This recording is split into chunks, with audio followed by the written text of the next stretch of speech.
In the 2010 census, they had a miscount of like 25% of the population. So we're talking about like 30,000 people that were not counted 10 years ago. 30,000 people were not counted, which equated to like between 80 and $100 million that the city lost.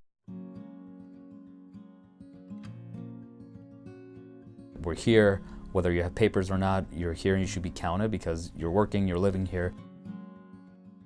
My name is Fernando Romero. I'm the Executive Director of the Pomona Economic Opportunity Center. My name is Karen Kindambi, and I'm the Civic Engagement Coordinator with the Pomona Economic Opportunity Center. The organization actually started at a time where there was a lot of, upheaval, especially with day laborers here in Pomona.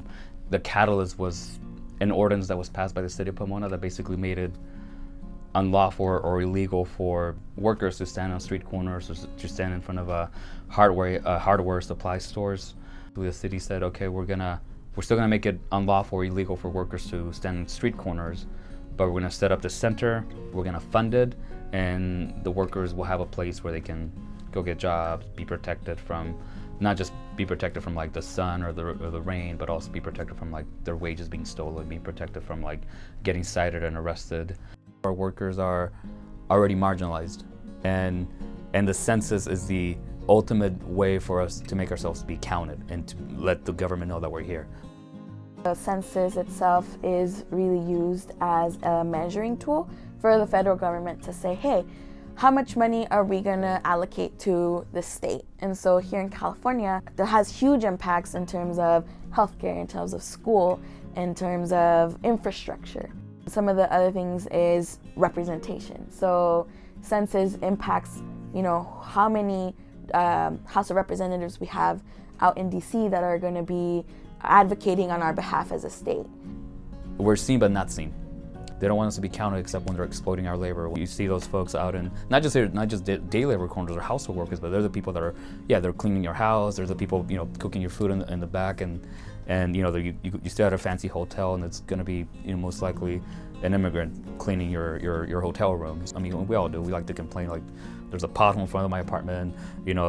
The park benches, needs painting. Like, but did you fill out the census? Because that's the way we're gonna get those potholes in the streets to be fixed, and that could literally change the, the makeup and profile of Pomona, and like make this, city stronger, thrive a little bit more. So for the last few years, we've been doing door knocking and canvassing and phone banking to get voters in Pomona and then all across the region here to, get informed about any ballots or even candidates, and make sure that they go out and vote every time there's an election coming up.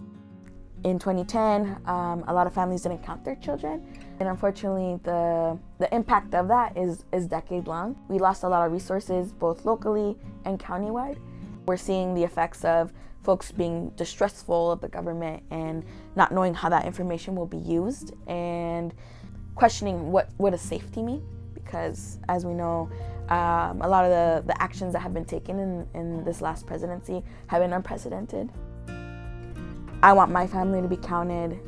In the position that I am, being able to have one ear in kind of like the political realm, but also on the grassroots realm, really looking at what are the gaps that we need to fill that promotes immigrant rights, to ensure that there's the count is complete here in the city for all immigrants. So. I've been with this organization for over a decade is because that proximity to the community is right there. We're not, situated in a high-rise office in downtown LA. We're right here.